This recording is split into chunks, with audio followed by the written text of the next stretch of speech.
precisamente vamos a platicar sobre la unificación de partidos políticos de la izquierda guatemalteca con miras a elecciones del próximo proceso electoral. Ya nos acompañan en cabina de cristal el doctor Pablo Nuila, diputado de la Unidad Revolucionaria Nacional Guatemalteca. Doctor, qué gusto saludarlo, es usted bienvenido. Gracias. Y también está en la cabina de cristal el licenciado Amílcar Pop del movimiento WINAC. Licenciado Pop, bienvenido. Muchas gracias. Buenos días. Y vía telefónica nos acompaña el comandante Pablo Monsanto, secretario general de Alternativa Nueva Nación. Comandante Monsanto, es un gusto saludarlo. Es usted bienvenido. Mucho gusto, muy buenos días. Buenos días ahí a Héctor y a Amílcar. Me gusta saludar. Igualmente, comandante, muchas gracias por atender nuestra llamada telefónica, y el tema de hoy es sumamente interesante, valioso, un tema siempre polémico, bastante sensible en diferentes sectores de la sociedad guatemalteca, pero es necesario ponerlo a debate, enfrentarlo, y qué mejor que tener a estos intelectuales de la izquierda guatemalteca con nosotros. En principio, doctor Mira, la pregunta obligada, podríamos decir, para iniciar un punto de vista como el de hoy, es la izquierda ha tenido un pasado importante, pero ¿cuál es su presente? Bueno, pues en realidad hay una situación muy especial. Es decir, en el medio político guatemalteco, la realidad guatemalteca, pues ha determinado que la lucha política para la izquierda siempre se dé en condiciones de adversidad y que tenga que enfrentar y vencer esa adversidad de manera permanente.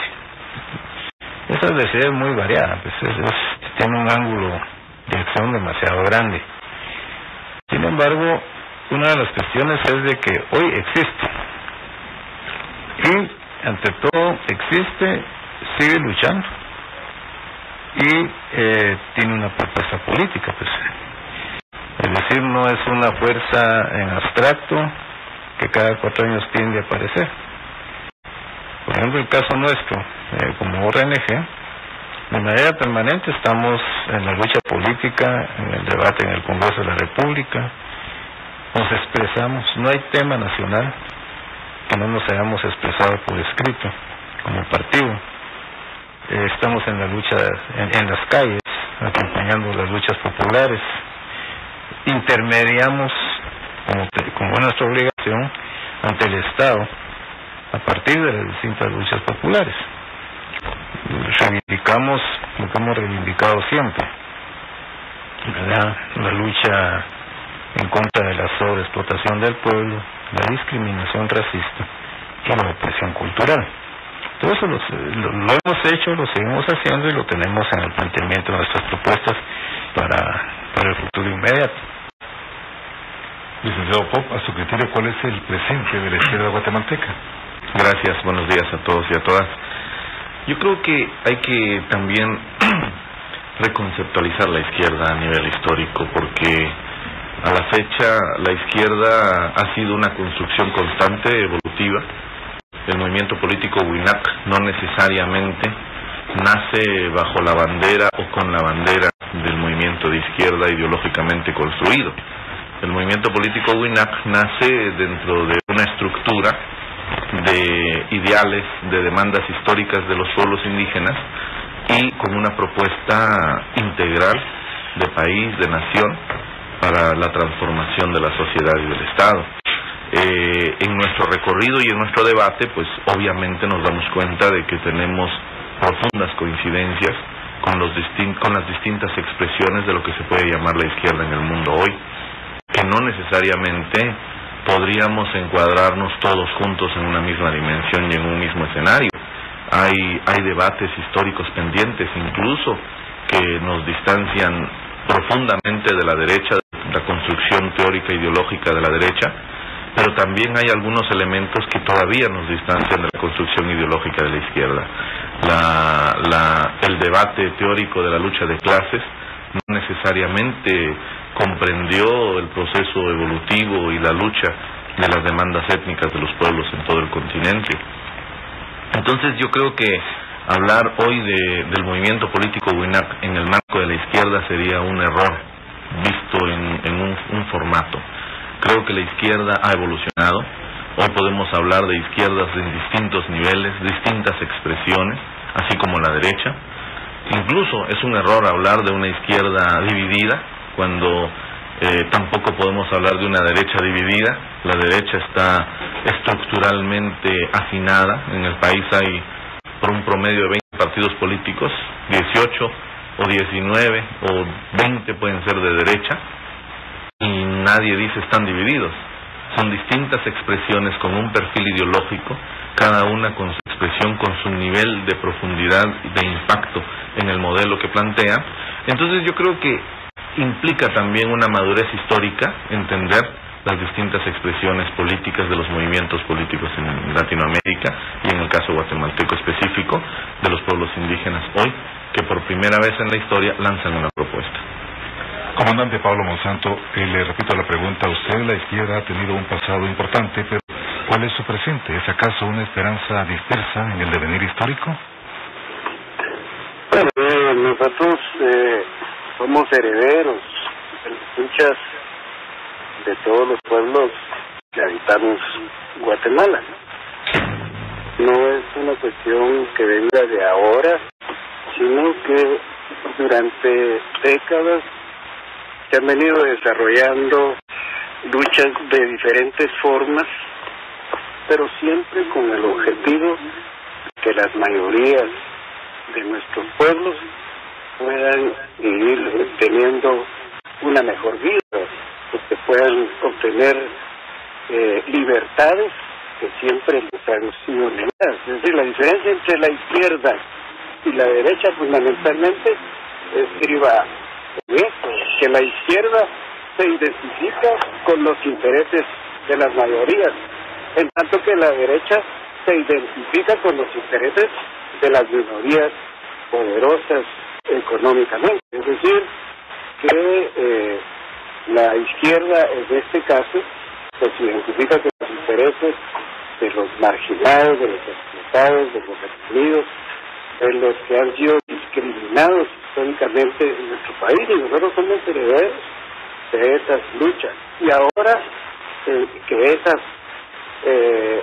precisamente demandas y estos objetivos, podríamos decir, de las luchas revolucionarias se han venido manifestando de diferentes formas, ya con la participación política y la participación electoral. Es decir, nosotros apoyamos todas las manifestaciones de luchas de los diferentes sectores de los pueblos que habitamos Guatemala, y también creemos que la participación política electoral es una necesidad dentro del marco actual que está viviendo el país. Doctor Nuila, ¿a qué obedece a su criterio ese estigma de división que suele tener históricamente la izquierda, no solo en Guatemala, sino a nivel latinoamericano? Bueno, es que hay que ver que de izquierda podría mantener grados aparentes de cohesión, y digo, y subrayo aparente y subrayo grados, si mantuviera una actitud dogmática y esquemática. Cuando uno se rige por dogmas y por esquemas, pues es difícil salirse de ellos. Aparentemente ahí podría haber algún grado de unidad. Sin embargo, en la medida que la izquierda aumenta el cumplimiento de los dogmas, se sale de los esquemas, comienza a ser profundamente creativa para interpretar una realidad concreta, que es el caso de la realidad concreta de Guatemala. Y es a partir de ahí en donde la gran diversidad de la capacidad creativa de la humanidad, en este caso de los componentes o integrantes del pensamiento dentro de la misma izquierda, comienza a tener la gran diversidad de resultados a la hora de la interpretación de esa realidad. Yo creo que han habido aspectos que aún son parte del debate. Por ejemplo, aquí el licenciado Pop señalaba eso del contexto de la lucha de clases, que aún no ha dado todas las respuestas. Yo estoy totalmente de acuerdo en que aún no ha dado todas las respuestas, pero algunas de ellas se las ha dado. Y es el hecho de que en la realidad, aún dentro de la misma izquierda, con distintos matices, puede tener el ingrediente clasista a la hora de interpretación de eso, unos con mayor asentamiento en determinada clase social y otros en otra. y eso ya le genera una variabilidad, pero también genera posesionamientos. Y es cuando hay esos posesionamientos, digamos, dentro de lo que clásicamente se ha llamado los sectores de la pequeña burguesía académica, la pequeña burguesía intelectual, digamos, es la que comienza a mantener mayores posesionamientos. Digamos, en el seno del movimiento popular, en el seno de otras expresiones de lucha, digamos, en el campesinado, hay otra serie de situaciones que abonan un poco la creación de enriquecimiento del pensamiento, pero con menor grado de posesionamiento, como se puede tener en otras capas de la sociedad. Y hay un tema que obviamente, como dijera, aparentemente es relativamente nuevo en Guatemala, pero tiene 5 siglos, que es la realidad, ¿verdad?, de los pueblos indígenas. Ese, digamos, como componente fundamental de la dura realidad que vive Guatemala, por eso hablo de la temática de los pueblos dentro de esa realidad, y es la realidad la dura, no son los pueblos, ¿no? Entonces, en ese sentido, uno va viendo que también eso requiere de muchas interpretaciones, ¿verdad?, de muchos análisis, de muchos ángulos, y por lo tanto de un debate lo más serio, lo más profundo y entre todo lo más sincero. Por ejemplo, ¿qué prevalece? La condición de explotado que tiene el pueblo de Guatemala en general, la población campesina, que digamos a la población indígena este sistema le ha relegado, es casi con exclusividad, la vida campesina, ¿verdad? Por eso es que se da así como tal. Y ahí tiene su condición de explotado en distintos grados y situaciones del proceso productivo de Guatemala. Pero también sufre la condición de discriminado, y también sufre la condición que lo oprime en su cultura, ¿verdad? Y toda una serie de situaciones que necesitan no el debate por el debate mismo, sino que el debatir para construir la gran propuesta. Un referente importante y muy cercano son los acuerdos de paz. Quería decir que si se hubieran cumplido, mucho de lo crudo de esta realidad hubiera desaparecido, pero es un referente, ¿verdad?, como un intento de ponernos de acuerdo. Hubo una propuesta por parte de URNG en su momento para la agenda de la paz con contenido, ¿verdad?, y toda una serie de cuestiones más son referentes. Hay programas políticos como referentes. Todo esto es sujeto a la discusión. Y hay una pregunta sustancial que no podemos obviar en este programa. ¿Están en capacidad los intelectuales de la izquierda guatemalteca de articular una nueva forma de hacer política, menos dependiente de las coyunturas electorales, con una mejor articulación con las responsabilidades participativas de todo el entorno de la sociedad civil? Bueno, yo creo que las capacidades humanas son universales y ese es el parámetro que origina un impulso a la construcción de nuevas propuestas. El movimiento político WINAC, insisto, nace a partir de ello, de plantear una nueva propuesta que implica 3 grandes escenarios: la transformación de un modelo de participación política que implique y que traiga como consecuencia la transformación del modelo jurídico del Estado Nacional, y eso que lleve como un impulso permanente y irrenunciable la transformación del modelo económico. ¿Estamos en capacidad para articular una propuesta de ese tipo a nivel nacional en un proyecto de largo aliento? Yo creo que sí, todos los guatemaltecos. El problema es que hay otras fuerzas importantes por su impacto y por la fuerza añeja histórica que lo impiden. Hay una fuerza de sectores distintos, especialmente de poder económico, político, y las fuerzas obscurantistas del Estado que acechan la democracia y los valores de la sociedad, que impiden, por supuesto, y que invaden incluso los medios de comunicación, invaden todas las expresiones de formación ideológica. Entonces tenemos una sociedad que piensa que no es posible, tenemos una sociedad que se siente derrotada, una sociedad que necesita caudillos. Nace WINAC y todo el mundo empieza a apedrear y lapidar a Rigoberta porque la lógica es el caudillismo, ¿no? Y Rigoberta no es caudilla de WINAC. Entonces, todos reaccionamos en la lógica del caudillismo, en la lógica del totalitarismo, reaccionamos en la lógica de la anarquía, y entonces eso beneficia las lógicas del ejercicio del poder tradicional. Entonces, si nos preguntamos, ¿somos capaces de construir? Somos capaces, pero también debemos ser primero capaces de construir condiciones. Y ese es un proceso sin duda difícil, sin duda lento, pero necesario para el país. La sociedad puede cambiar. Yo estaba viendo estadísticas en los medios. Por ejemplo, en América Latina el 20% de los jóvenes no trabajan ni estudian. En Guatemala más del 50% de la población es joven. Eso significa que más del 25% de la población guatemalteca hoy, joven, no trabaja y no estudia. Entonces, no estamos produciendo ni para la individualidad ni para la colectividad. Esa es una pérdida en cualquier modelo económico, no importa si de izquierda o de derecha. Y los culpables no son los jóvenes, los culpables son las condiciones creadas por los modelos económicos y por las autoridades y por el modelo de Estado. Entonces no hay oportunidades de trabajo. Muchos se quejan de que entonces necesitamos inversión extranjera. Pues sin duda que es importante las alianzas económicas internacionales, pero también es cierto que nosotros debemos ser capaces de crear fuentes de empleo. Nosotros debemos ser capaces de crear posibilidades para esa juventud. Entonces, yo creo que las capacidades están, pero incluso nosotros mismos no las vemos. La lucha para demostrar nuestra capacidad empieza en nosotros mismos. Entonces, el desprecio a una nueva propuesta en donde debemos demostrar capacidad, sin duda alguna, produce una reacción en contra, porque la sociedad está formada para reaccionar en contra. Y ese es el gran reto y el gran desafío. Por eso es que hablamos de que, bueno, si estamos divididos o estamos dispersos, por eso hablamos de si existimos o no, si nos quieren o no, si van a votar por nosotros o no. El gran reto no es electorero. El gran reto es la transformación ideológica del sujeto pensante que crea en sí mismo. Y claro que el reto es mucho mayor y es mucho más difícil.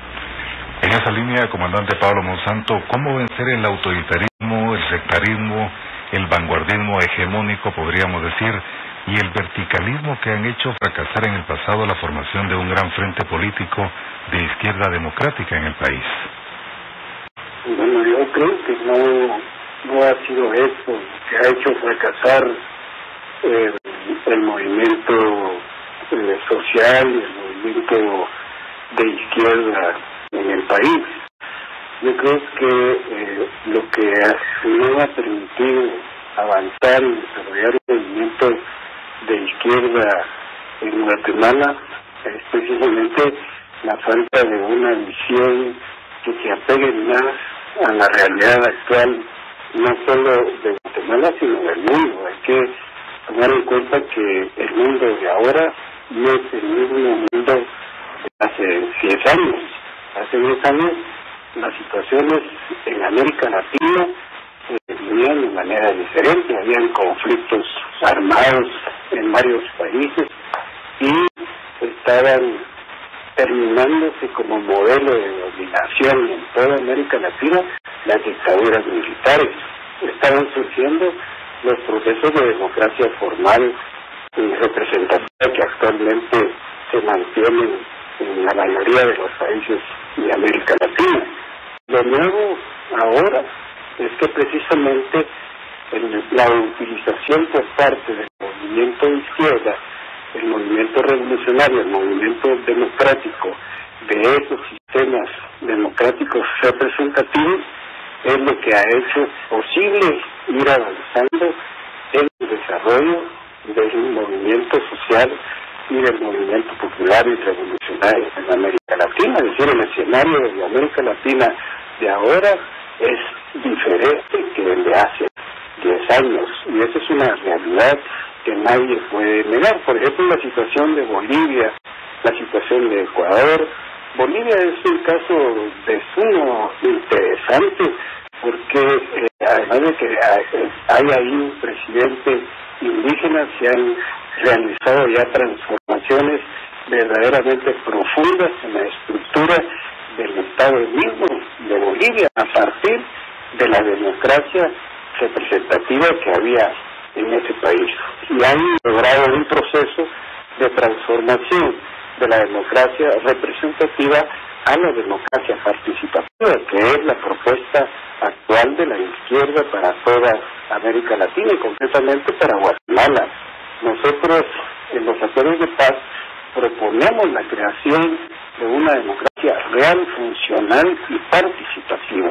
Y lo que hay que empezar a hacer es cambiar las leyes de este país, porque lo que existe en Guatemala es un Estado que se ha venido construyendo principalmente durante los últimos 55 años, que está al servicio principalmente de las grandes corporaciones, de los poderes financieros mundiales, que son los que se apoderan de los recursos naturales de nuestros países. Yo creo que la demanda legítima de los pueblos indígenas y de los cuales debe de hacerse una alianza los mestizos con los llamados ladinos en Guatemala es en la defensa de los recursos naturales del país. Es decir, y la defensa de los recursos estratégicos del país, que son los que deben servir como bases para un proyecto de desarrollo económico y social de Guatemala, que haga posible la participación de las grandes mayorías indígenas y ladinas en la construcción del nuevo modelo para Guatemala, que por supuesto no elimina la inversión extranjera, pero que la inversión extranjera debe ser un complemento de ese desarrollo, y no esa inversión extranjera como se produce ahora, que viene, que se posiciona, se adueña de los recursos naturales y le deja limosnas al país. ¿Cómo es posible que durante más de 30 años se han estado llevando el petróleo? Que, por ejemplo, Perénico vaya a ganar en los próximos 15 años 75,000 millones de quetzales y a Guatemala solo le va a dejar 5,000 millones de quetzales. Eso hay que cambiarlo. Eso es precisamente una demanda que debe de hacerse en esa alianza de los pueblos indígenas y los pueblos ladinos de Guatemala para defender al país, para que no se sigan llevando muchas riquezas y que esa riqueza, por el contrario, sirva para la construcción nacional, porque solo sobre esa base es que vamos a poder desarrollar la industria y solo sobre esa base es que vamos a poder desarrollar la educación, tener una buena salud, vamos a tener una fuerza de trabajo realmente capacitada y preparada que pueda optar a una situación de vida mucho mejor que la que actualmente tenemos, y los guatemaltecos no tengan que salir entonces de Estados Unidos a buscar el sueño americano, sino que ese sueño lo construyamos todos los guatemaltecos juntos aquí en Guatemala. Doctor Héctor Nela, en este intento por reunificar la izquierda guatemalteca, que no es nuevo, por supuesto, se habla de refundación de la izquierda. La pregunta fundamental sería sobre qué bases, cuáles podrían ser los nuevos principios básicos de la ideología revolucionaria de cara a próximos procesos electorales. Bueno, yo diría que si este es el momento, eso de refundación, son conceptos importados, poco comprendidos y que no se deben de aplicar mecánicamente ni acríticamente. Eso no quiere decir que no se transforme la misma izquierda, más bien hablaríamos de transformaciones, porque la transformación propia de la izquierda se da a favor de la lucha, haciendo revisiones críticas, de autocríticas del quehacer de la misma lucha, pues no aplicando modelos importados ni conceptos importados, pero como dije, de manera crítica. Por ejemplo, en el desarrollo de lo que se ha venido conversando, tanto aquí por el licenciado Pop como por el comandante Monsanto, ya han habido algunos aportes dentro de esta misma situación. Y fundamentalmente son aspectos que marcan la realidad guatemalteca. Son exigencias que la misma historia nos hace hoy para transformar esa realidad. Eso ya es parte de la transformación de la lucha de la izquierda. Es cierto, en WINAC, su estructura interna es muy plural, ¿verdad? Y no se puede concebir, como lo dijo el licenciado Pop, clásicamente como un partido de izquierda como tal, pero que en esta coyuntura aplica posiciones de izquierda y estamos en posibilidades de integrar un proyecto sobre la base de la discusión dentro de una alternativa que se pueda dar eso y transformar, ¿no? Entonces hay situaciones como esa. Pero yo quería añadir algo. Por ejemplo, algo que no solo es una preocupación de la izquierda, sino que es una preocupación nacional, y es la descomposición del Estado y la sociedad guatemalteca, a la cual el modelo económico actual y el modelo de Estado nos ha llevado. El modelo económico neoliberal y el modelo de Estado etnocéntrico, monoclasista y patriarcal, ¿no? Es decir, nos ha llevado a este tipo de descomposición. Vemos cómo factores de poder en el seno de la sociedad están penetrados por el crimen organizado y el narcotráfico, y vemos cómo al Estado lo ha corroído esa situación. Vemos cómo la corrupción, como una de las formas del ejercicio del poder en Guatemala, tiene corroído al Estado, pero a su vez ha corroído la ética de la sociedad. Y esa situación la que nos tiene empantanados en este momento, la que determina los índices de violencia y la que determina las características de la inseguridad ciudadana, de la criminalidad a la que está sometida la población. Y eso sí lo digo y lo lanzo al debate, solo puede superarse a través de que nosotros con un proyecto político estamos garantizando la gobernabilidad democrática, que pasa necesariamente por la preeminencia de la justicia social en el país, ¿verdad? Y que se fundamente el rescate ético de Guatemala en la construcción de su propia identidad, porque los valores históricos precolombinos, la ética de los pueblos indígenas, la ética acumulada a lo largo de la historia, debe ser la piedra angular del rescate de Guatemala en esa situación. Entonces, son cuestiones que también es desde nuestra óptica, pero de beneficio nacional, ¿verdad? Sumándose a lo que ya se ha venido diciendo, ¿verdad? Entonces, son cuestiones que se dan. Y nosotros sí decimos algo, ¿verdad? Lo decimos con la autoridad moral, ¿verdad?, de la consecuencia en nuestra lucha sobre la base de los principios, como garantía, ¿verdad?, de un proyecto político que le plantea a Guatemala la única posibilidad de salir adelante de esa situación.